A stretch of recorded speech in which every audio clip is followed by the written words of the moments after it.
The comment that shook Washington. It was a calm May evening in 2025 when President Ibrahim Traoré, the charismatic 36-year-old leader of Burkina Faso, sat down for what was expected to be a routine interview with CNN International. The setting: his presidential office in Ouagadougou, adorned with traditional African art, offering a serene backdrop for a conversation on African leadership and global diplomacy. The interviewer, renowned journalist Anderson Cooper, had flown in for this exclusive, expecting to discuss regional policy, youth leadership, and Africa's rising influence. But what neither man could have predicted was that one seemingly harmless question would trigger a diplomatic firestorm across the Atlantic. A question about First Lady's President Traoré, Cooper began, adjusting his notes. You've been widely praised for your progressive governance and youthful leadership. Many compare you to a new wave of global figures. What are your thoughts on the role of First Ladies in modern politics? Traoré smiled, his military poise unmistakable. Strong women behind strong leaders are essential, he said. Take Melania Trump, for example. Intelligent, multilingual, well-traveled, she has the potential to contribute far more to American diplomacy than she's been allowed to. The White House reacts thousands of miles away in Washington. President Donald Trump was reviewing briefing notes in the Oval Office when an aide burst in. Sir, you need to see this. The president of Burkina Faso is talking about the First Lady on CNN. Trump looked up, intrigued. But as Ibrahim continued speaking live, that curiosity turned quickly to fury. Praise or provocation? In Ouagadougou, Ibrahim leaned forward. His voice was calm but firm. In Africa, we understand that leadership is often strengthened by the counsel of one's partner. Melania Trump speaks 5 languages: French, German, Italian, Slovenian. She's culturally fluent, internationally respected. In my view, she's an untapped diplomatic asset. Cooper, catching the shift in tone, pressed further. You're saying Mrs. Trump could play a larger role in American foreign policy? I'm saying she should, Ibrahim replied. Her European heritage gives her a nuanced understanding of international dynamics that could bridge many of the divides America currently struggles with. If she were to join conversations on development, aid, and diplomacy, the impact would be significant. Red alert in the Oval Office. Trump, now watching live, turned red. What the hell is this? He barked. This guy's telling me how to use my own wife. His chief of staff tried to calm him. Sir, it actually sounds like he's complimenting. I don't care what it sounds like. Meanwhile, in the East Wing, Melania Trump was quietly watching the interview unfold. She leaned forward, visibly moved by the respectful tone in which her name was being discussed. Unfiltered and unapologetic. Back on CNN, Traoré delivered a final, pointed remark. If the U.S. truly wants to lead the world with empathy and understanding, it needs to recognize the diplomatic value in people like Mrs. Trump. Sometimes, those who weren't born into power understand its responsibilities best. The comment was polite, but the subtext was razor-sharp. American leadership was underutilizing one of its own most promising voices. Damage control begins. Trump's voice exploded through the West Wing. Call the State Department. Get me every African ambassador in this city. I want to know who this 30-something soldier thinks he is. As chaos broke out among advisors and aides, Melania entered the room. Donald, maybe you should actually listen. Not now, Melania, he snapped. barely looking at her. She sat down across from him, unbothered by the storm. After all, the African president had just given her the kind of platform her own administration had never offered. The world watches social media, erupted Traoré. Just made the most respectful takedown I've ever seen. He didn't insult Trump, he elevated Melania.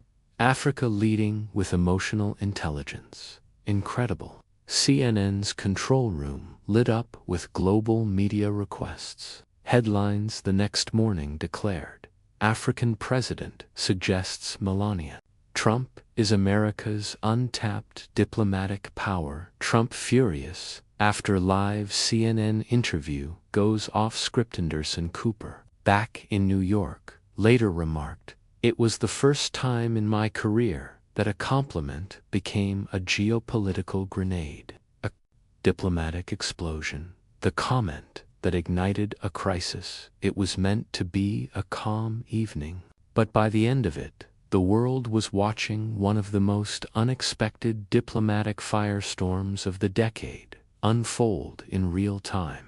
In Ouagadougou, President Ibrahim Traoré, the poised and progressive 36-year-old leader of Burkina Faso, had just wrapped an interview with CNN's Anderson Cooper, a thoughtful conversation about international relations, soft power, and the often overlooked role of first ladies in diplomacy.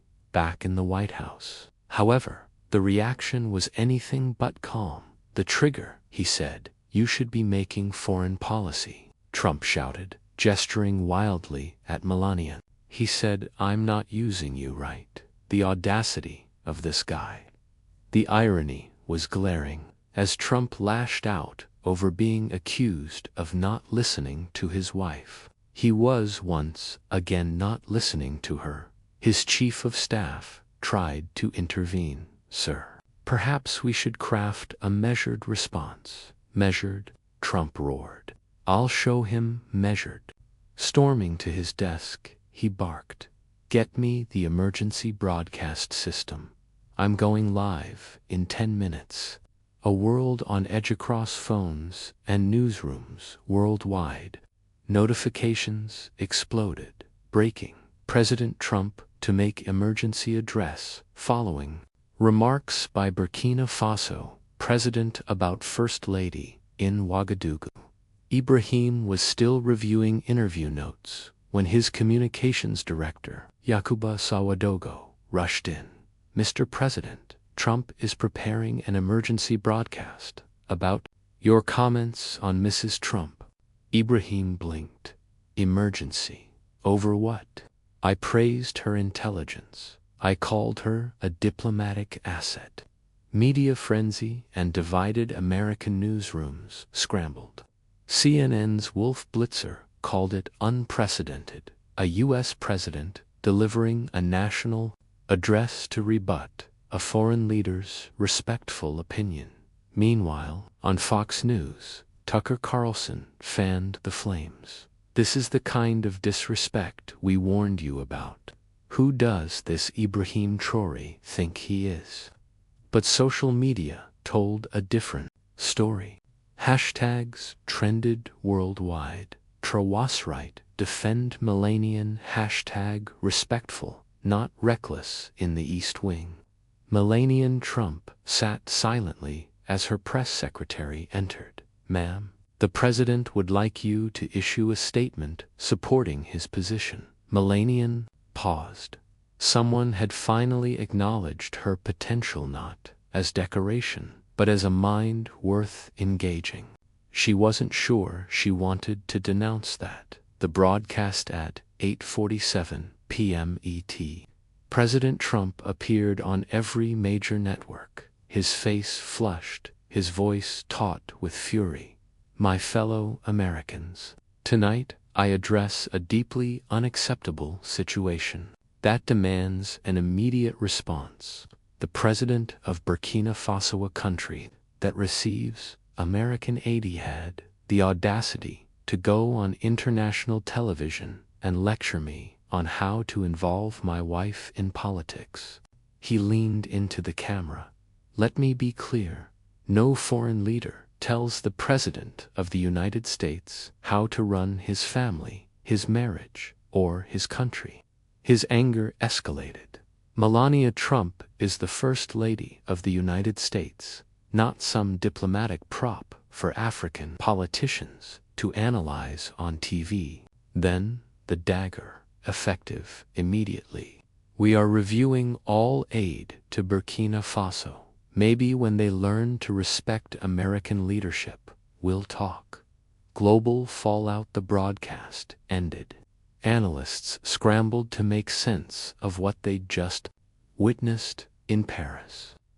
President Emmanuel Macron condemned the response. President Traoré's words were respectful and diplomatically appropriate. Trump's reaction was impulsive and damaging. In London, Prime Minister Keir Starmer issued a measured rebuke.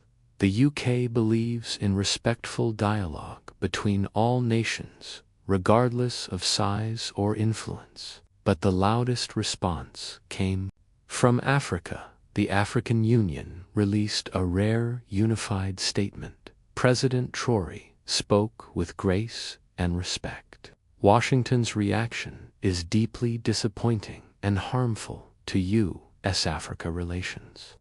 Back in Burkina Faso, Ibrahim Traoré gathered with his cabinet. His foreign minister, Dr. Alain Ouedraogo, was fielding a cascade of calls.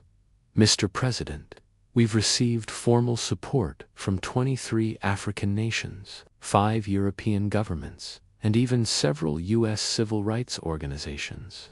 Ibrahim remained composed, despite the chaos. This was never about conflict. It was about truth, and truth eventually defends itself.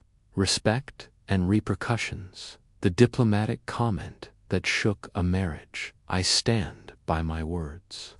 President Ibrahim Traoré said calmly, as the global firestorm raged on. I was respectful to Mrs. Trump. I merely acknowledged her potential. If that threatens President Trump, perhaps that says more about his insecurities than my diplomacy. His wife, Ajara, watching quietly from across the room, finally spoke up. Ibrahim, maybe this isn't just about politics. Maybe this is about how women in power are seen and ignored around the world. Backlash, broadcasts, and the First Lady's stand social media had erupted. Hashtag Trump meltdown and hashtag Ibrahim was right were trending worldwide. Americans were split, some outraged by Traoré's remarks, others praising his poise and perspective. But then, something happened that no one, especially Trump, expected. At 10:30 p.m., just 2 hours after the president's live tirade, the First Lady's office released a statement. I have reviewed President Traoré's comments in full. His words were thoughtful, respectful, and reflected a genuine appreciation for my background and capabilities.